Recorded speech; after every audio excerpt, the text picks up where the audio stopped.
Hello बच्चों, how are you? Now we are starting book Hornbill. Starting क्या, हम उसको कंटिन्यू करेंगे। बुक हॉर्नविल से chapter 3 discovering Tut the saga continues. ठीक है, इसको हम आगे कंटिन्यू कर रहे हैं। इसके राइटर जो थे वो A.R. विलियम्स थे। हमने इसमें पढ़ा था कि टट जो एक किंग था इजिप्ट का, वो टीनेज में उसकी डेथ हो गई थी और ऐसा माना जा रहा है कि उसका मर्डर हुआ है। उसकी मम्मी मिली है और उसको कैसे निकाला, क्या क्या किया गया, उसके बारे में स्टोरी है। ठीक है, तो चलिए हमने जहाँ छोड़ा था उसके बाद में हम कंटिन्यू करते हैं।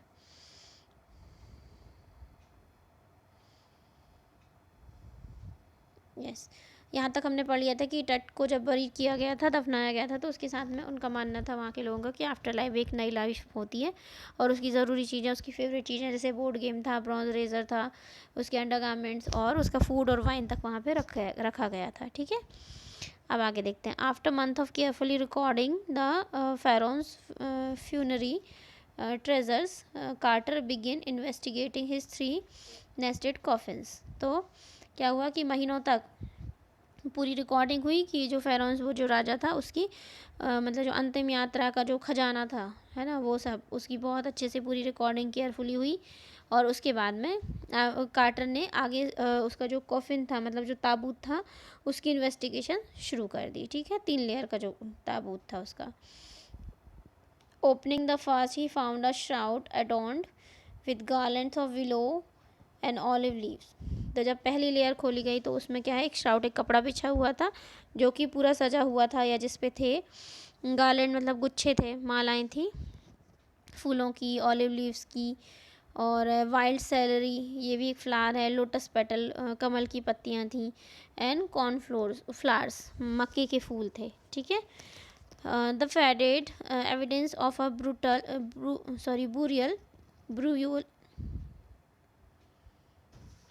बैरियल इन मार्च और अप्रैल। उसको जो दफनाया गया था वो ऐसे समझ में आ रहा था कि ये सब फूल जो है वो मार्च अप्रैल में खिलते हैं, तो उसको मार्च अप्रैल में ब्यूरियल किया होगा, दफनाया होगा। ठीक है, when he finally reach the mummy, तो जब वो फाइनली कार्टर मम्मी के पास पहुंचा, though he run into trouble, ran into trouble, हालांकि मतलब वो मुश्किल से पहुंचा था।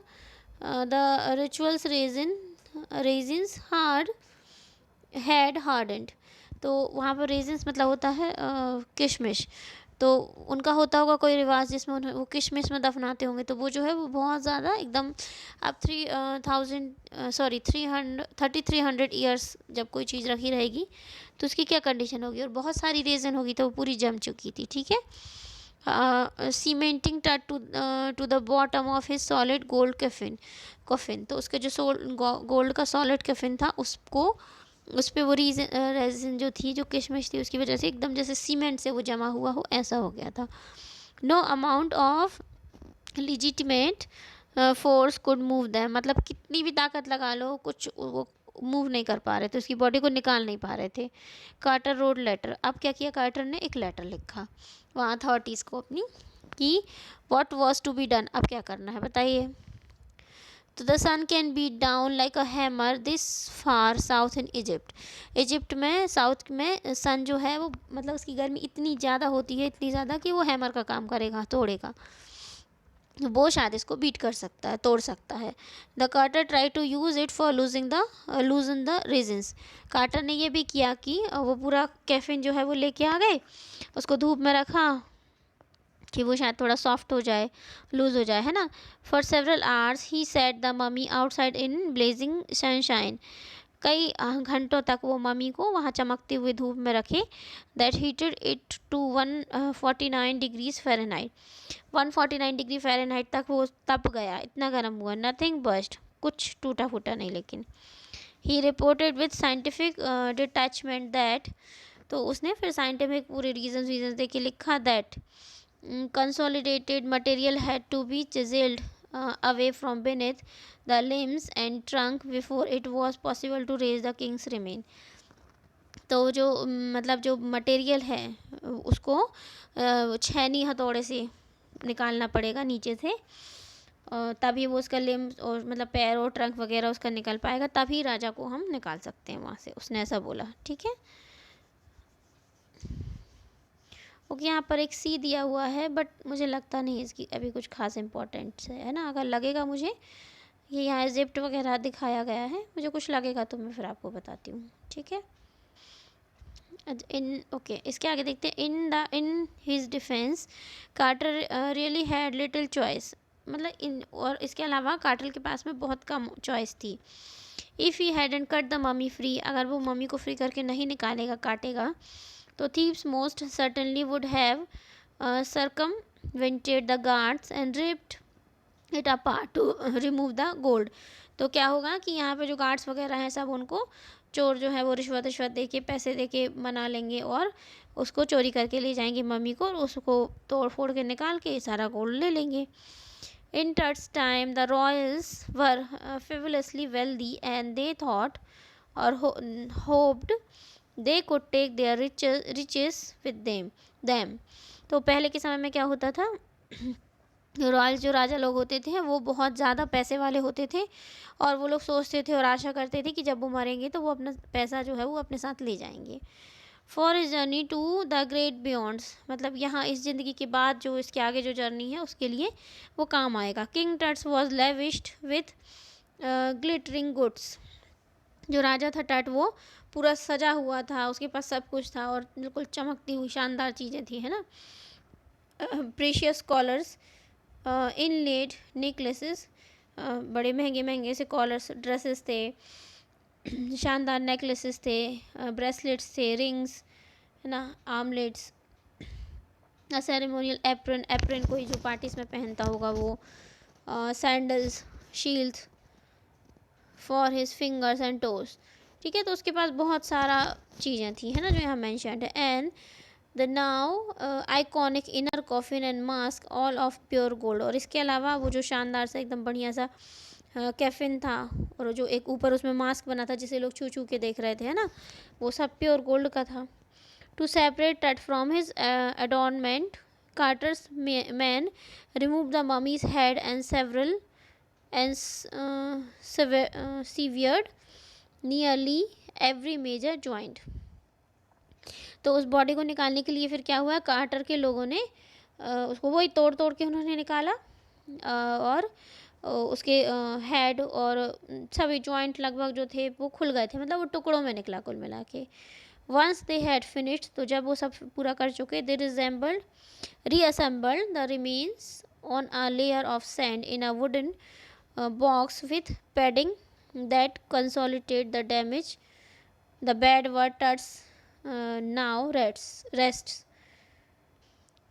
तो अब उन्होंने जब उसके पूरे पार्ट्स निकाल लिए तो उन्होंने उसको एक वुडन के बॉक्स में फिर से सारा सेट करके पूरी बॉडी बना के टुकड़े टुकड़े निकाले, और फिर उन्हें फिर से वैसे ही सेट करके और उसको रख दिया।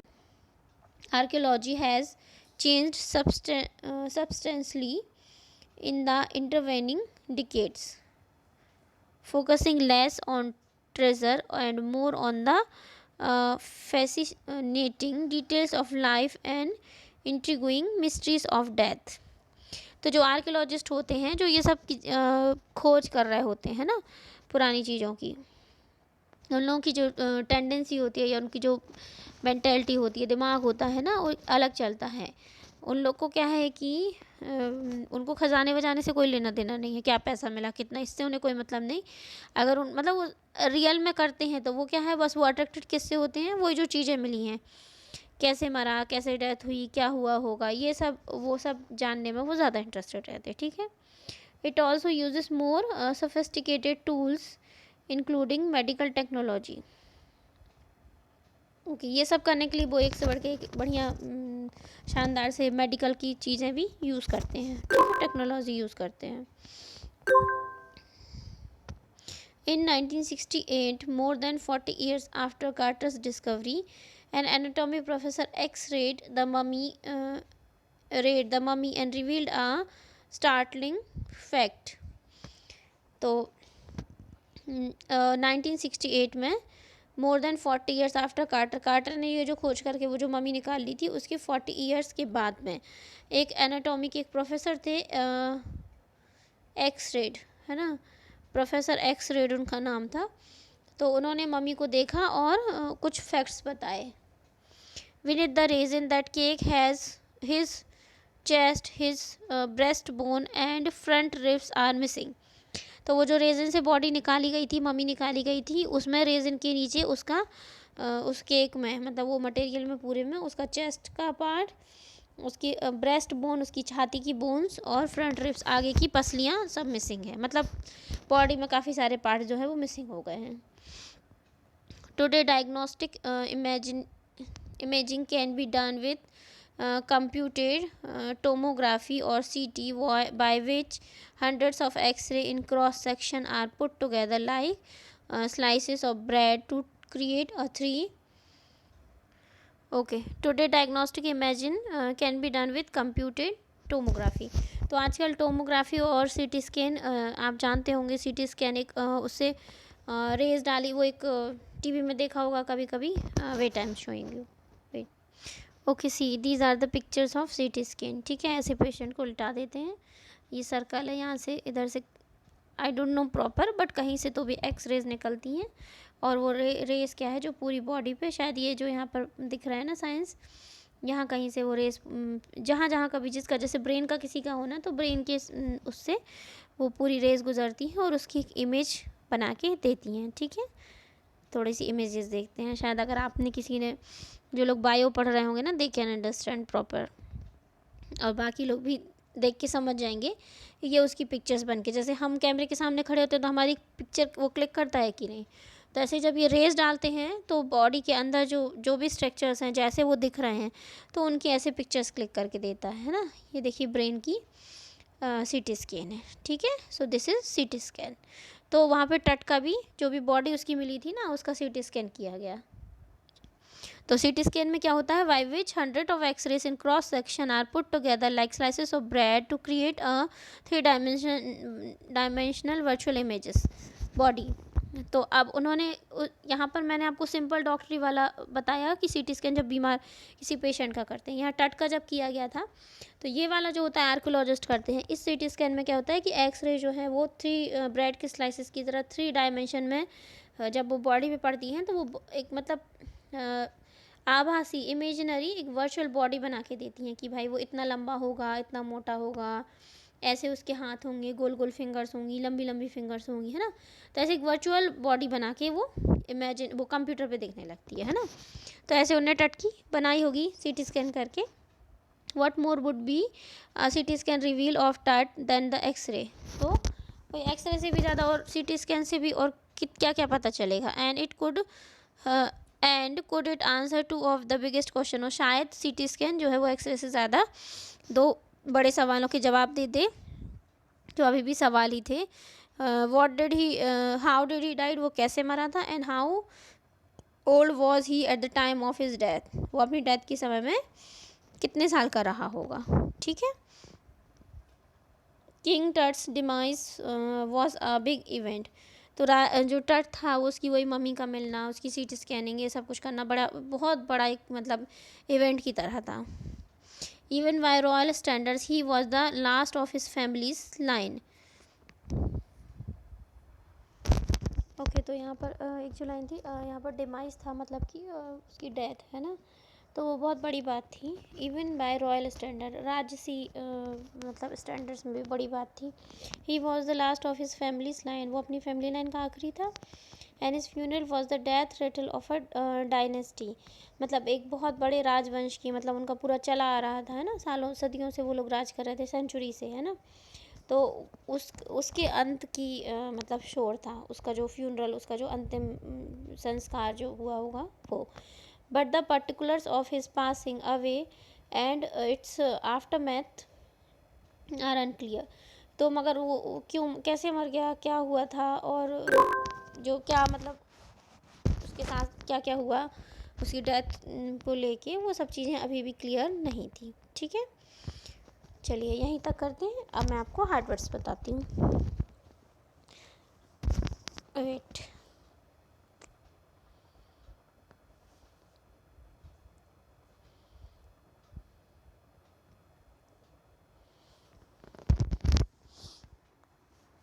Yes,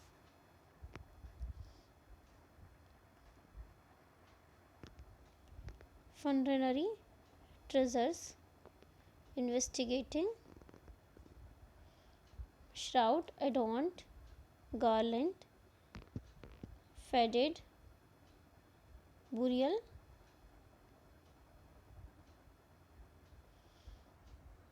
trouble, reasons, hardened, legitimate,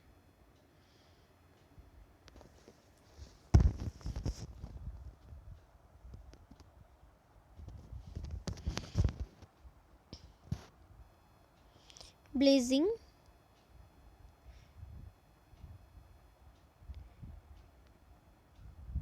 burst, detachment, consolidated, chiseled, beneath,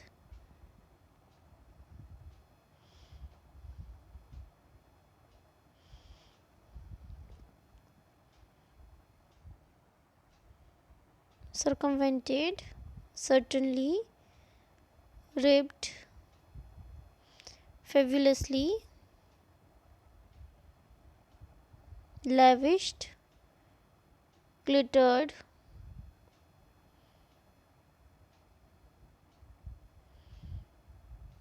adornments, resembled, padding,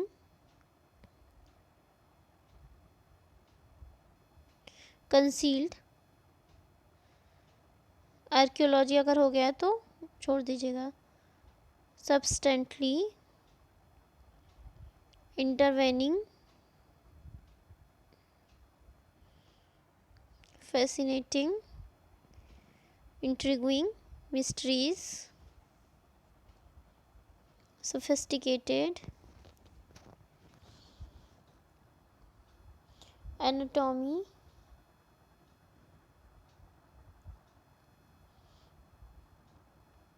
diagnostic, tomography, computed tomography है तो आप टोमोग्राफी का मीनिंग, कंप्यूटेड टोमोग्राफी मतलब हो गया सीटी स्कैन, आपसे टोमोग्राफी का मीनिंग लिख लीजिएगा, ठीक है।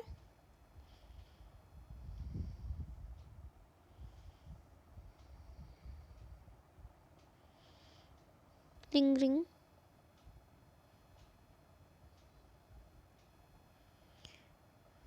Demise, funeral, Ratle, dynasty, aftermath, ठीक है। ये आपके हार्ड वर्ड्स हो गए हैं, एक homework and now second homework. Okay, now question answers. Tut was buried in March April, how did Carter conclude that this. तो आपने पढ़ा, मैंने एक्सप्लेन किया कि हाउ डिड ही कंक्लूड, कैसे उसको पता चला कि कैसे उसने ये रिज़ल्ट निकाला, समझा कि मार्च और अप्रैल के सीज़न में उसको दफनाया गया था, ठीक है। Find it and write it, ठीक है। When he finally reached the mummy through he ran into trouble, what why was it so. Okay, तो क्या हुआ था कि when Carter find the coffin, वो वहाँ तक पहुँचा तो रीच द कैफिन, तो he found the cemented hardened resin, है ना, और इसकी वजह से उसको बहुत प्रॉब्लम हो रही थी मम्मी को वहाँ से निकालने में, है ना, तो उसी को यहाँ पर डिटेल देना है। How did he decide to detach the mummy and why, तो उसने कैसे उसको मम्मी को निकालने का सोचा और क्यों। ओके, थोड़ा सा यहाँ पर हम इनिशियली लिखेंगे कि first decided to put the mummy in blazing sun, है ना, सन में रखा था, कितना डिग्री फ़ारेनहाइट पर रखा था, 149, है ना, और वहाँ पर ट्राई किया। Then he decide to chisel the mummy, ठीक है, वो वाला पार्ट आपको यहाँ पर लिखना है, ठीक। और क्यों डिसाइड किया था उसने वो भी लिखना है ना, क्यों प्रॉब्लम हो रही थी, रेजिन जो था वो मेल्ट नहीं हो रहा था या वो सॉफ्ट नहीं हो रहा था, इसलिए फिर डिसाइड किया गया कि उसको छेनी से किया जाएगा, ठीक है, ये लिखना है आपको। What were the treasures found in coffin, why were they put there, ये आपको अच्छे से पता चल गया है, ज्वेलरीज थी, कॉलर्स थे और बहुत सारी चीज़ें थी, और क्यों रखे गए थे, क्योंकि they believe in after life, है ना, ऐसा वाला आपको वहाँ पूरा मिलेगा, एक पैरा में है, अच्छे से डिटेल है, ठीक है, उसको लिखना है। what was the interesting fact about TUT that was brought to light in the last 60s? Okay तो यहाँ पर पूछा गया है कि टट के यहाँ पे इंटरेस्टिंग फैक्ट क्या मिला था। तो 60s में जब एक डॉक्टर का, साइंटिस्ट का वहाँ नाम नेम मेंशन्ड है, जब उन्होंने उसका सीटी स्कैन वगैरह किया, एक्सरे किया, तो उनको वहाँ पे पता चला कि इसकी कुछ चेस्ट वाले, ब्रेस्ट वाले कुछ पार्ट्स मिसिंग है ना, क्या क्या थे मिसिंग वो सब वहाँ पर मेंशन्ड है। This is that was the interesting fact. मतलब वो लोग जो मान रहे थे कि उन्होंने चिज़ल कर करके जो बॉडी निकाली थी वो पूरी कंप्लीट बॉडी थी, but that was not complete, है ना। तो ये इंटरेस्टिंग फैक्ट था। This is it. ये आपके 5 क्वेश्चंस हो गए हैं, इनके आंसर्स बनाने हैं, हार्ड वर्ड्स करने हैं, करते जाइए फटाफट साथ में, आपको अच्छा रहेगा, ठीक है। मिस्टेक्स होंगी तो मैं आपको आंसर दे दूँगी, आप बता दीजिएगा कि मैम यहाँ मुझे लिखना है, ऐसा नहीं करना है कि क्वेश्चन लिख के छोड़ दिया जस्ट, मैम आप बता दीजिए। मैं तब नहीं बताऊँगी, आप लिखिए, आपकी मिस्टेक्स का मैं करेक्शन करवाऊँगी, ठीक है। ओके स्टूडेंट्स, होमवर्क कर लीजिएगा। Thank you so much, take care.